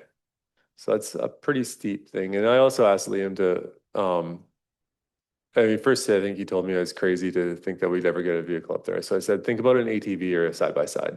Let's not think about a Tridem truck, right? So we're not designing this for our pickup trucks even to go up. We're designing this to get a side-by-side and some equipment up there. That's a little bit easier than just literally hiking it up that hillside, which is fairly steep. And as well for rescue access, because this reservoir, as I talked about previously, this reservoir has baffles in it. And in order to access the entire reservoir, you have to remove the lifeline. And if you do that, you now need to have a rescue plan.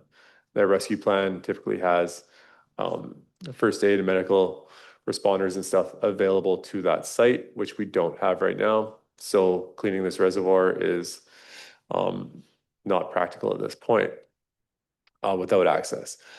The unfortunate part about this, and Liam probably going to cover his space on this one, but I've been asking him to try and keep it cost effective. And the best we can come up with for this right now is about $400,000 for an ATV road to a reservoir. That's why we're pausing it at this point to figure out, do we have any other options out there? There has to be a better way for this one.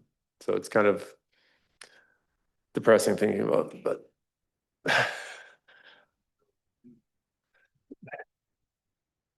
well, I think we allocated about $100,000 from the CCBF for this, so we haven't spent that to figure out that it's going to be really expensive. But that's where we're at with this project at this point. So I don't know if there's anything you want to add to that. Just that it's very challenging, and I was disappointed by the results.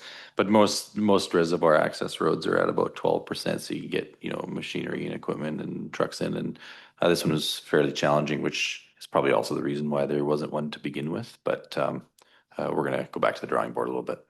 So just to summarize then on Del Oro, we have a hard water situation that we don't think we can use that water for domestic supply. We have an access issue to the reservoir. And the alternative, I know at the very beginning, we talked about potentially individual well systems and that sort of thing. What is the alternative now that you've got this information? It's an excellent question. We don't know yet. So right now we have a surface water source with water. It's at risk for drought. We can put a new intake in to continue to access water. So the water source itself isn't a huge issue or insurmountable. It's the quality of the water we're providing to the customer is the challenging part. And a treatment facility for surface water similar to Savanaugh, Pritchard, Vavenby might be our option for this, our longer term option for this one. So as far as the access goes, the historical access crossed 9 or 10 properties, which weren't secured. So one of the learnings from that has been that you don't acquire systems without all the legal access requirements and tenure and stuff. So that is a mistake that won't be made in future acquisitions, but that's where we're at for that one. And As far as emergency access to the reservoir, if the reservoir failed or something, then we would have to look at options and talk to our ledge services team and figure out what our options are for that. So. The only thing I'd add is in the 2018 master plan, like the surface water treatment plant was identified as a potential upgrade. It's but obviously it's more expensive than if you can find a suitable groundwater source. So that plan does exist with some, you know, long-term plans. We're just trying to do it in a more cost-effective, better way. Yeah, that sums it up. We're trying to do it cheaper and can't find a way to do it. So we're trying exhausting all of our options there. Moving on to the future projects contemplated or plans. So contemplated projects, Ridgemont Estates Water Users Society, or REWAS, commonly referred to as Lac Lejeune. However, this is the proper name for the user association there. They contacted us in November looking for information regarding a takeover. So they've essentially running into this issue of they're a volunteer user group, and they do a great job maintaining the system, but they're just getting tired and people are moving away, and some people, newer folks, aren't interested in running it. Some guys that are doing it for, I think we met a guy there that had been doing it for close to 10 years, and he just wants a 2 or 3 year break, and then he'll go back to it.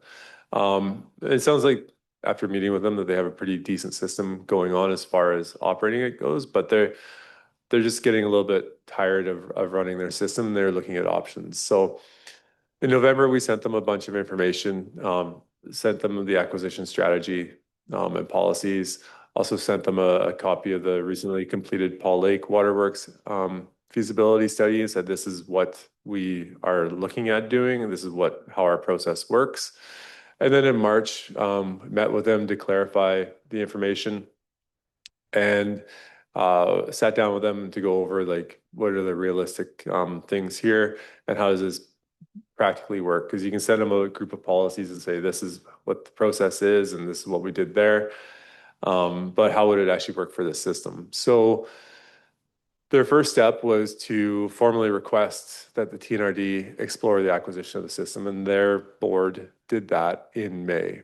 So the State Water Users Society passed a motion at their board meeting requesting that we explore acquisition of the system. So in June, just recently, I think this was last week, Director Grenier, yeah, we, Director Grenier, Liam, and myself went out there and toured the system. And these are a couple of the pictures. I took a whole lot more pictures than this, but these are a couple that kind of illustrate the condition the system's in. It's, we just want to poke around and ask a bunch of questions about how it operates, any challenges they have, and their thoughts on it. But they're basically on the lake of Lac Lejeune there. They have an intake out in the lake. They have a wet well that they draw water into. They have some sand filtration followed by cartridge filtration, ultraviolet disinfection, chlorination following that. And then they pump it with a booster pump up to their reservoir and feeds their homes. So this is what the tour was. You can see in the picture on the left, we have a couple of cartridge filtration canisters. So this is similar to our Wallachine setup. And then the building on the right is actually their intake where all of this is housed. They do have funny, the access road piece, but they are in the middle of securing access to this pump house with a road through the park. They're moving ahead with that. So basically our next steps, now they've formally asked us to explore the acquisition, it would be to perform a feasibility study. And we went out there to see if is this something we would be interested in acquiring? How much, like, is spending a bunch of money on a feasibility study for the system essentially a waste of time or not? Not even a waste of time, a waste of resources, where like it might come out where they need $10 million worth of upgrades and they will never approve borrowing that. So we're just spending TNRD dollars and staff time on something that may never move forward. So that's one of the things that we're looking at is a feasibility for this, and then we just need to get board approval and whatnot for funding it and seeing if the group out there would actually be interested in proceeding, so. I just have a couple questions. Your impression of the quality of the system and is it well maintained? Is this something that fits your wheelhouse? Without committing to anything, the first impressions of the system is it's well maintained, the knowledgeable staff out there. And it seems like there was a desire in the community to have the TNRD come in and help out and take over. As far as the system goes, there are some issues that every system has that would need to be addressed. And whether it fits in our wheelhouse or not, I mean, the location doesn't fit in our current setup, which we have, but that's operations that could be amended, updated, adjusted to include this. There's lots of different ways to service it. The bigger question I have is, like, I wouldn't have an issue moving forward with the feasibility on this and finding out if, like, and going through all the details and finding out what needs to actually be completed, because we didn't see the reservoir. We don't have the drawings for the water mains and locations of them and whatnot, and see what that system's like, or water quality results from the lake, either, as Leah mentioned, hardness in water, corrosive, like what kind of shape are their systems in. So I think it's worth moving ahead, in my opinion, with a feasibility on this, and it fits into something that we could operate if we had to. So I think I mentioned that we have something under new business. I'm going to suggest something regarding that when we get to new business, but we have some other things to cover off, so appreciate that. And this served how many people? How many households? I believe it was 55 properties, so. Might be getting throughout that. Yeah, give or take 50, 55, so. Director Onsel. I'd just like to clarify something. If we were considering, we being the TNRD, considering taking this over, it is our responsibility to do the feasibility study to understand that system, or is it their responsibility to give us a feasibility study? So the feasibility study would be performed by the TNRD and funded by the TNRD. And if the service was established, then that service would pay for that feasibility study of the service in the first year. That's how our policy reads. And what we did, just for some background, at Paul Lake Waterworks, we applied for a planning grant, and then we used funding from another source to basically double it for about a $20,000 feasibility study for that one. So that's actually the last slide I had. So, All right. Do we have anybody online that has any questions? Negatron. Okay. No, Oh, go ahead. no questions on that. Thank you. All right. Well then, I guess do we go on to new business, or we've got one more item, don't we? Yes. 5-1, yeah.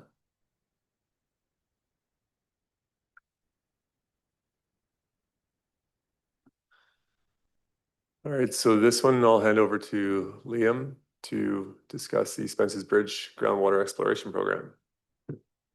Thank you. So this program, as Tyrone mentioned, we were doing for all four of those different water systems. So the process for this follows very similarly to the Del Oro version. So the goals, however, are different. Del Oro, we were looking for a wholesale replacement, a different water source. That's not necessarily the case here. So this is the Spence's Bridge network. A couple things I'll point out here. Obviously, this is the same red line that I had on the Del Oro map. The other critical part of this system and why I'm showing this map is it's on both sides of the river. So all of the wells, the existing wells, are down over here on the Cooks Ferry Indian Band Reserve area. And there's only one water main that services, the majority of the community here on the north side of the river. So it's there's no current water source on the north side that is suitable for provision of the water. So when we started looking at, via the drought assessment, we started looking at the risks to the system. The wells themselves weren't necessarily risky. The CFIB wells, there's, I believe, 3 of them. They produce a fair amount of water.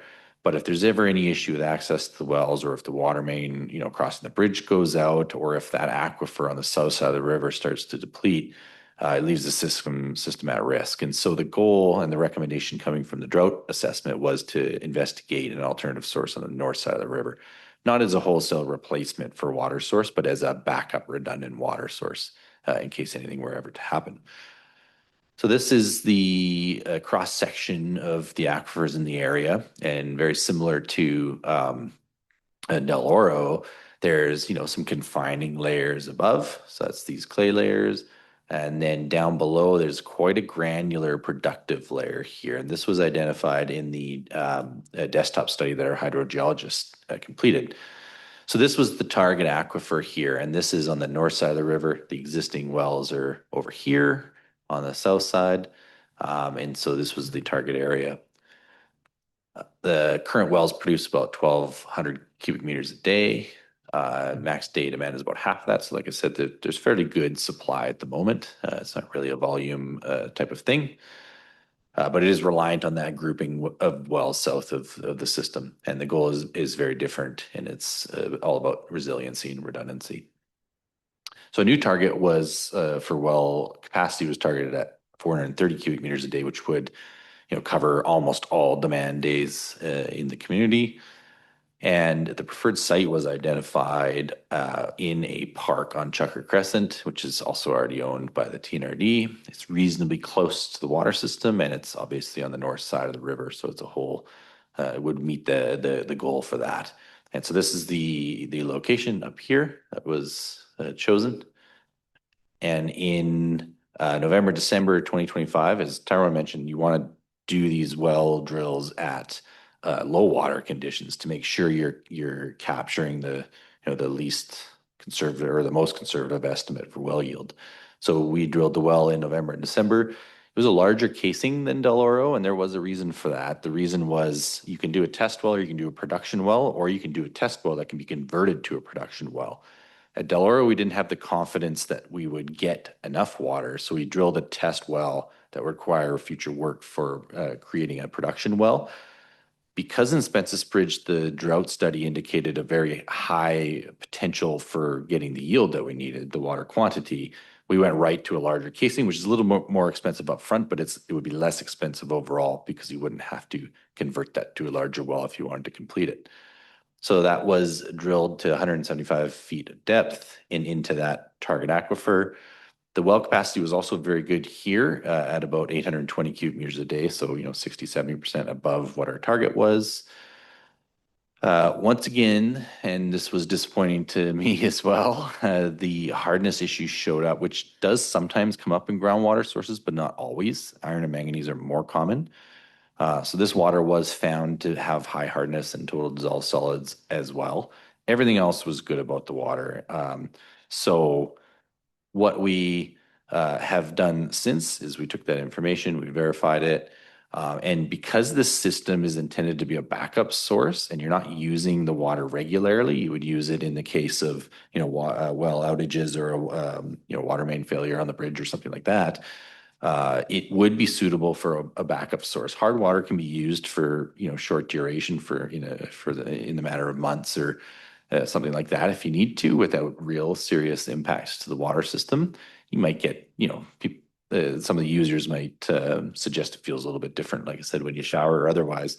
But the alternative in this case might be you don't have any water at all, and so this well would be suitable for a backup water source. There's also the potential in the future to blend this water with the existing water that doesn't have much hardness, so that you would kind of balance it out. You'd dilute the hardness basically, so that it wasn't as much of an issue. That would require some other water infrastructure improvements, like a different reservoir on this side of the community that would create less of a preferential mixing regime. So that could be a potential in the future if we wanted to use this as a permanent source or to supplement the existing water source regularly. So because it would be suitable for a backup source, we've been moving through detailed design for the well so that design is ready if funding should allow to install a pump and put a small chlorination building and supply and connection to the actual water system. So that design will be completed by the end of this year, and then the project would be generally shelf ready in case funding were to arise for installation of that. And the main goal of this was to identify a source that mitigates the risk identified in that drought plan. And so this would achieve that. And then it would just be a matter of, when we'd actually be able to build that. So that's the summary on Spence's Bridge. If there's any questions. Director Thorpe, do you have any questions?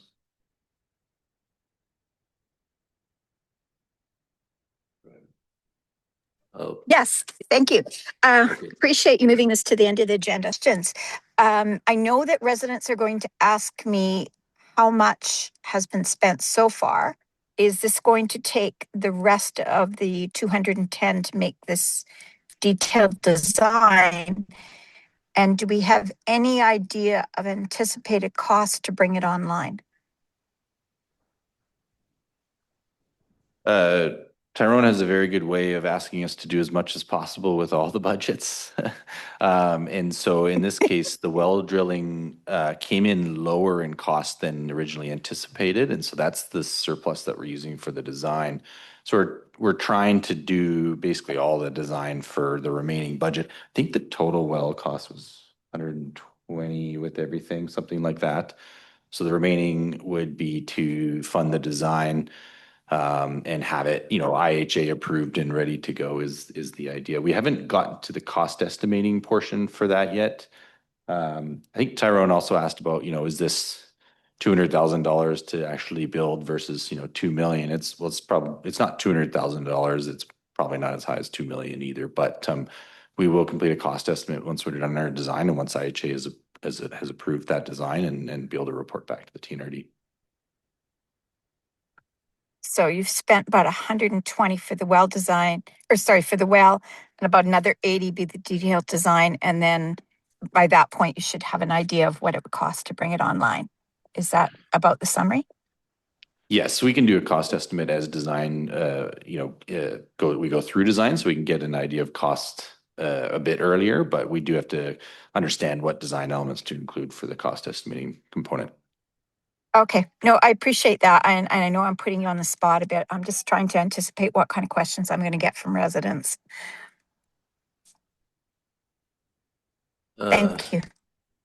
Okay, Mr. Vieira. I'm actually going to put a question back to Liam and Tyrone to comment on. So to remind the committee that previous to this, if you want to call it, our backup well source was the old well source at Murray Creek. And there was some discussion at this committee level. And I know Director Thorpe had a number of questions from community members about what it would take to maintain that system as a backup water source. And we investigated that. These guys hiked up in the hills there to look at that old source and determined it's just not feasible in terms of the cost to get it back online and the labor and cost to maintain it. So maybe just commentary on this well now being in existence compared to the Murray Creek as an alternate water source. Yeah. Thanks, Jamie. I would love to talk about that intake. It's one of the coolest pieces of infrastructure I think I've ever been to. I don't know how they built that, in the 30s or whatever it was, but it's perched up on the hillside. They drilled or excavated through a fairly small or fairly large hillside to get the water main out. The problem with that is operationally it's challenging to get access to, like we talked about Del Oro, which is difficult. This is about 10 times more difficult to get to. Plus the water main has been failing. We could hear leaks while we're out there. It's super challenging. And so to reactivate that system and use a surface water source that would still require some treatment, would be fairly expensive. And with certainty, the well completion and provision to the network would be cheaper. And it also is more sustainable than the surface water source. So is there a recommendation on this Spence's Bridge system now going forward? You've got the results. Is there a very defined program, or are you still working on that? Our recommendation to the TNRD is that it is suitable for a backup water source and to complete that as funding allows to connect it to the system and have it readily usable. And so our staff are now moving forward with that proposal to bring back to the committee. Is that how that works? So what we're working on now is continuing to utilize the existing funding that's allocated for this project to go through the detailed design, so then we can come back with a full costing, a full design, so a shelf-ready project to connect it to the system. And timing of that would be End of 2026 is when we'll have our design finished and the submission into IHA for their permit.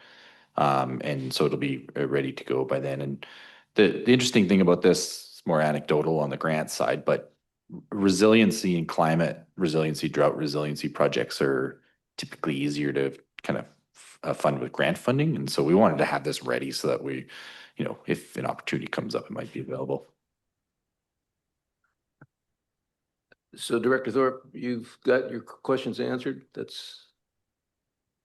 Yes, thank you. Okay. Any other discussion about this or any other questions about Spence's Bridge? No? Well, that's great. Thank you. Can we move on to the new business then?